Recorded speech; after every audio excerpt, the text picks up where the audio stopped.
Thank you so much for joining us on the Dwellynn Show. I'm your host, Olodantis. I've got an incredible guest with us today. Hey, Greg, how you doing? Hola, my friend. I'm doing great. Thanks so much for having me here today. Absolute pleasure. Let's jump right into it. So tell us who you are, what you've been doing, and kind of what you've been doing lately. Yeah, absolutely. So my name is Gregg Cohen. I am here in beautiful Jacksonville, Florida, and I've been investing here since 2006. And 2006 was a pretty interesting time in real estate. There were a lot of people that started in 2006, and a lot of them were gone by 2007 or 2008. I started in 2006, and with the help of my two business partners, we started to build this real estate business. And we always thought about doing it differently than most out there. When we would go to real estate conferences, most looked at it as a hobby. And the reality is anybody who started in 2006 generally was successful, because it was hard not to be when the market was on fire back in 2006. And for us, we started to do a lot of different things in real estate. You name it, we tried it. We were marginally successful in some we were not successful at all. But one of the things that we did was we started to build our own rental property portfolio.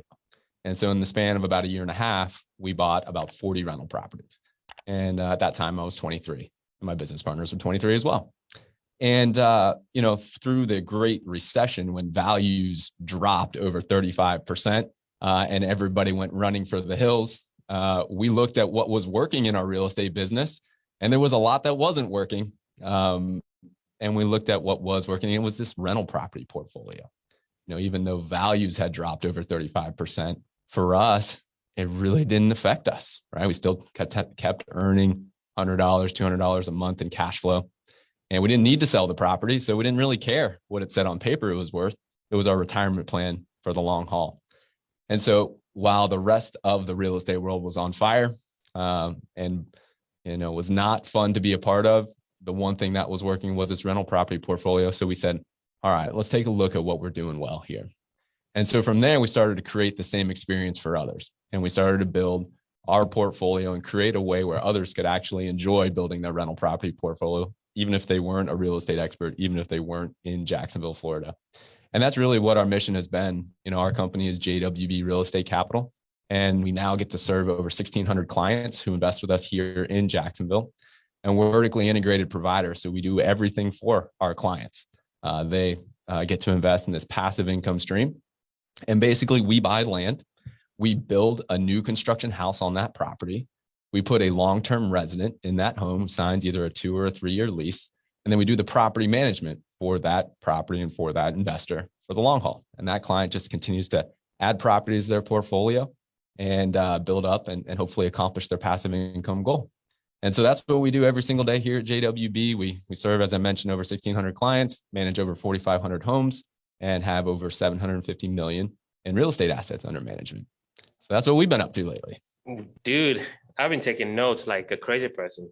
So 40 rentals in 2006. Today, you have 4,500, and you guys are basically vertically integrated. Can you just actually tell us what that is? For those listening who've never heard that term, what does that mean? I'm so glad you picked up on that term, because many people aren't aware of how important it is to work with a vertically integrated provider if you truly want to be passive in this investment.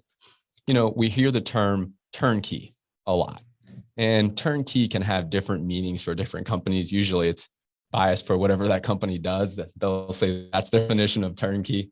For me, turnkey is a really important threshold to get to. And turnkey really means that that company buys the property, does the renovation, and actually does the property management, and it's all in-house. There aren't multiple companies that come together under one salesperson. It's all one company in one house. That's really what a turnkey experience should be. But there's a whole nother threshold, and that's what a vertically integrated company does. Because where a turnkey company stops short is a turnkey company is here to solve the problems of today for you with your rental property portfolio. They're here to get the resident in. They're there to produce a return on investment for you today. They're there to do the property management well. They're there to sell you properties today.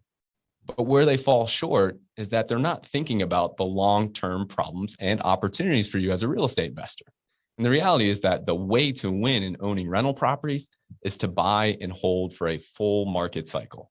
That's where you get to take advantage of all 5 profit centers, is when you buy and hold for a full market cycle. And so a vertically integrated company is one that makes investments years, sometimes decades in advance to acquire land, to make sure that you always have inventory for you to be able to continue your buying plan. Vertically integrated company is one that is very active in the social, economic, political environment in your market to make sure they see where opportunities are going to be. They are also really active in helping to raise median incomes in your environment, in your local economy there. Because people don't realize, but if you invest in a city and there aren't jobs going there and incomes aren't rising, ultimately, as real estate investors, our return on investment has a cap on it. Because if incomes don't rise, values can't rise. And so a vertically integrated provider is one who knows what those opportunities are, who knows where to invest, who knows where to put your investments, who's active in the local economy and really an active participant in raising median incomes and really solving the problems of 10 to 20 years from now, which is what your long-term hold should be for your rental property portfolio. And in the beginning, you said that you chose your partners. So I think I want to kind of touch on that a little bit, because having partners could be, a very, very good thing, and sometimes not so good. So how do you choose partners? And are you still with those partners? Yes, I have 3 business partners. I started with my first business partner was my best friend since high school, actually, and we went to college together and we partnered up and started the company. Within 6 months, found my next business partner. And then in 2010, we took on my third business partner. So there's 4 of us that own JWB. Fantastic. So what would you say to somebody who is thinking, hey, I don't think I can do this by myself. I need someone to help me on this journey, on my real estate investing journey. How can they find the right partners? What has worked for you?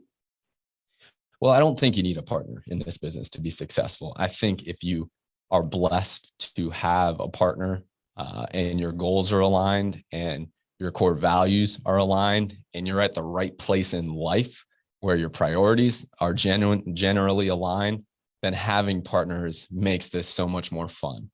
But it's not required. And it's almost like a marriage.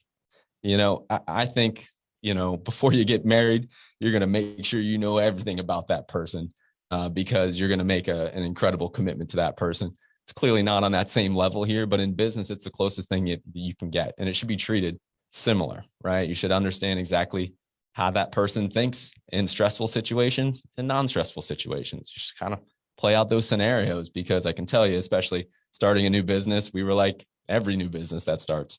We had massive failures. We lost money early on in our business. It tested our mettle.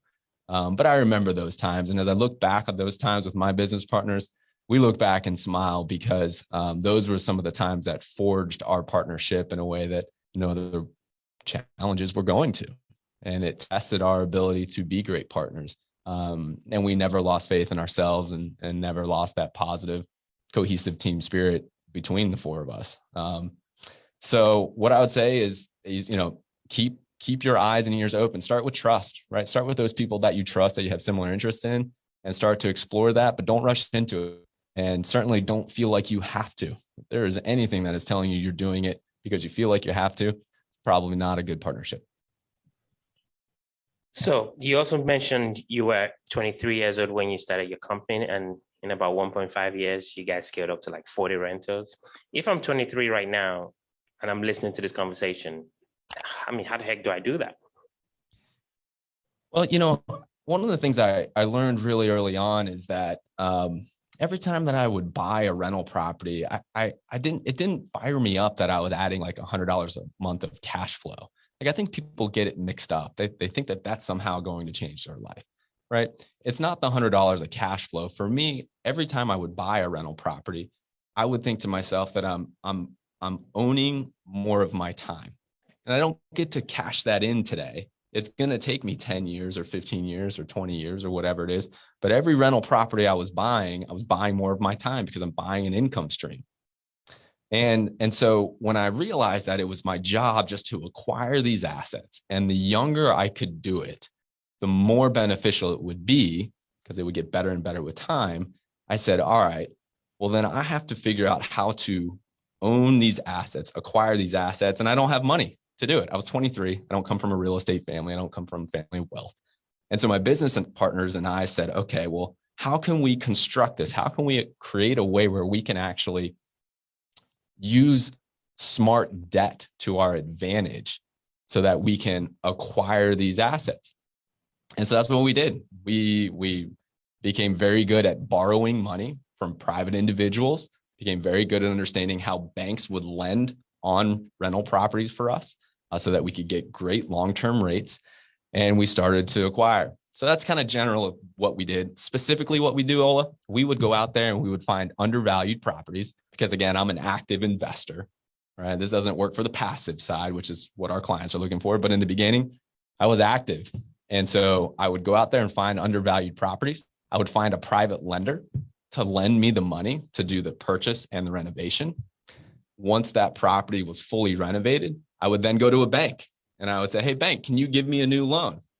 Where I would get great interest rates and long-term debt at maybe 30 years and, maybe 5% rate or whatever it was. And then I would use that bank's money to refinance out that private lender who I was probably paying 10% debt for. And once I did that, I returned that money to that private lender. I then had this property, which had great financing on it. It was kicking out $100 a month. It was that asset now that is adding to my time ownership. And then I would do the process again. I went right back to that private lender who just got paid back and made 10% on their money and said, hey, got another one here. And they'd say, sure, let's go ahead and do this. And that same process was repeated over and over and over again. I love it. I was talking with you because I've done it before. And yeah, so it makes so much sense. I liked what you said in the beginning. You were like, you guys, were trying to figure out what was working and what wasn't working. I think that, it's so huge, just having that self-awareness, as a business person, to really take a step back and really understand, take a helicopter look in your business. You don't have to go through every single one of them, but what are the things that really stuck out to you in the beginning that was working and was not working for those that are maybe in that stage in their business or about to get into that stage, so they can recognize it pretty quickly? Oh, I remember, Gregg mentioning this. So what are some of those things? Well, one of the benefits of going through that process in 2007 through 2010 or whenever it was really clear what wasn't working because the market was falling 35%. So the first thing that we looked at is, where are we losing a bunch of money? And we're like, oh my goodness, this is painful, right? We had to look at those properties and realize that we made bad decisions, and then the market went in a way that we didn't understand and anticipate was going to happen. We had to cut our losses. So we took big losses. But beyond that, I think, it's not normally most people right now are in a place where values are higher than what they expected versus what we experienced at that time. So you might not be as visibly shocked as we were. But the biggest thing for us was we combined our experience of losing money and also looked at what was occupying the most time in our meetings. And we were losing the most money by flipping houses, by wholesaling houses, by seller financing, by short-term, anything we were doing, we were losing money at that time. And it was occupying probably 80% of our time as well, 80% of our decisions. And so we looked at that and we said, oh my goodness, the thing that is actually working was the rental property portfolio. And we spent almost no time actually managing that. And we're like, wow, we've got something here.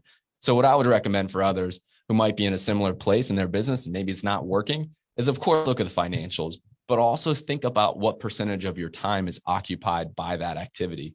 And if you have something that maybe it's not earning as much money, but it's requiring very little time and just seems to be working, maybe start to put the gas on that thing and see if you can take it from 0 to 100 miles an hour. I love it. I love it so much. Kind of final question here.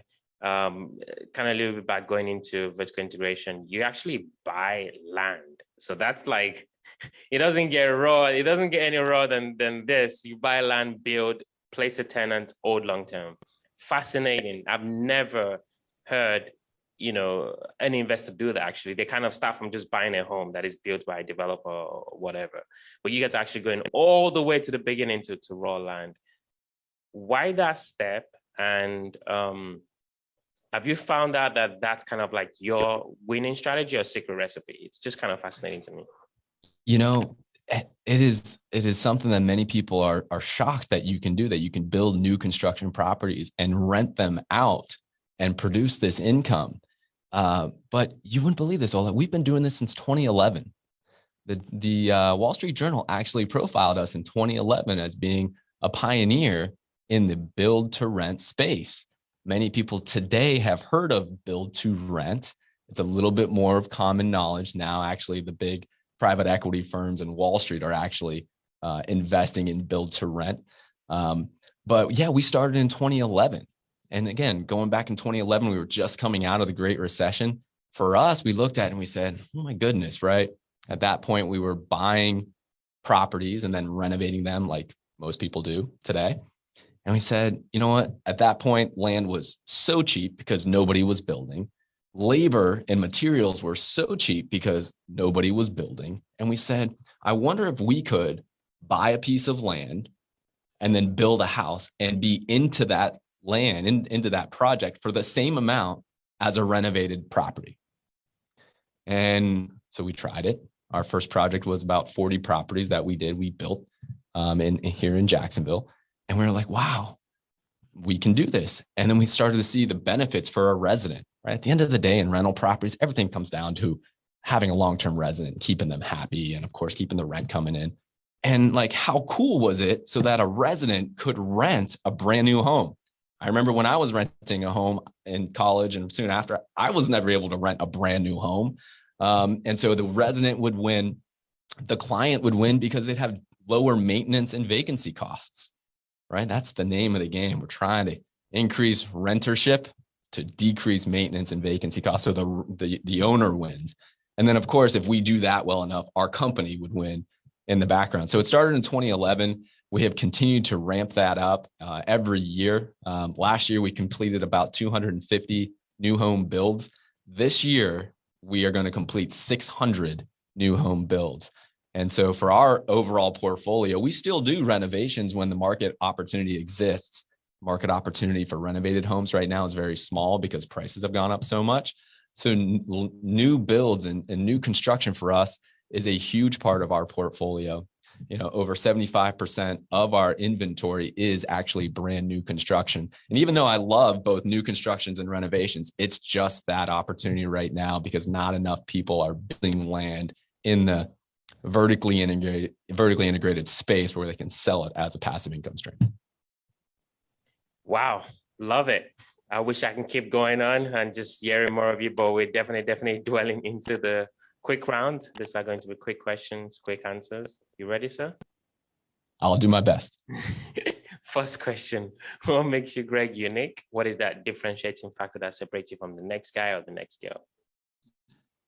This vertically integrated concept is something that you're not going to find in other companies in our space. And for us, it is much more than just buying, selling, renting, property management. It's about how can I produce the best risk-adjusted return on investment for you when you give your money to me, return it to you in 10 or 20 years.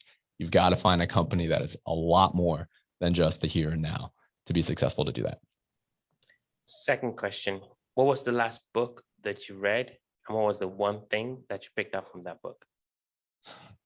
I actually was just sick last week and I picked up a book that I hadn't read since high school. It's 1984. That book is crazy if you haven't read that book in 20 plus years. And after that book, it really shook me to my core again. But the thing that I picked up is to be aware of what is going on and to not use apathy as an excuse, whether that is what's going on politically, economically, socially, to be aware. I think that's pretty important. And the book is titled 1984. 1984 by George Orwell. Okay. Final question. You've got, all these clients, 1,600 clients, you got 10 to, you got your business, you got your partners, you got your family. What do you do for fun? I've got a beautiful wife and two amazing kids. They're 9 and 7. So my fun is wrapped along with my family. I get to coach their basketball teams and baseball teams and lacrosse. And so I'm a coach, and I love that. And that's where I am in my place in my life right now. If I'm just thinking personally, what do I do for fun? I love to go golfing. I love to go on these golfing trips with my friends. We've been to Bandon Dunes and to Ireland, and we got another one coming up in Phoenix here in a couple of weeks here. So I usually get out on 1 or 2 of those a year, and that's kind of my meditation time. I love it. I love it. Well, Gregg, this has been really, really, really good. Really appreciate your time. If there's somebody listening thinking, I want to get connected with, JWB or you, how can people reach out, find out more about you? Maybe mention your podcast too. Yeah, absolutely. Well, Ola, thanks so much for the opportunity to be here. If folks would like to learn more about JWB, you can go to jwbmakeseateasy.com, jwbmakeseateasy.com. You can see available inventory, get familiar with our return on investment, prices, properties, all that good stuff. And if you'd like to follow me a little bit more, we do our own show called the Not Your Average Investor Show. And we go live every Tuesday and Thursday at 12:30 Eastern. If you'd like to join the live audience, you can register at nyais.com, nyais.com, or just find us on podcasts, wherever you find your podcasts. Perfect. Really, really appreciate you, Gregg. Thank you. Thank you. Thank you.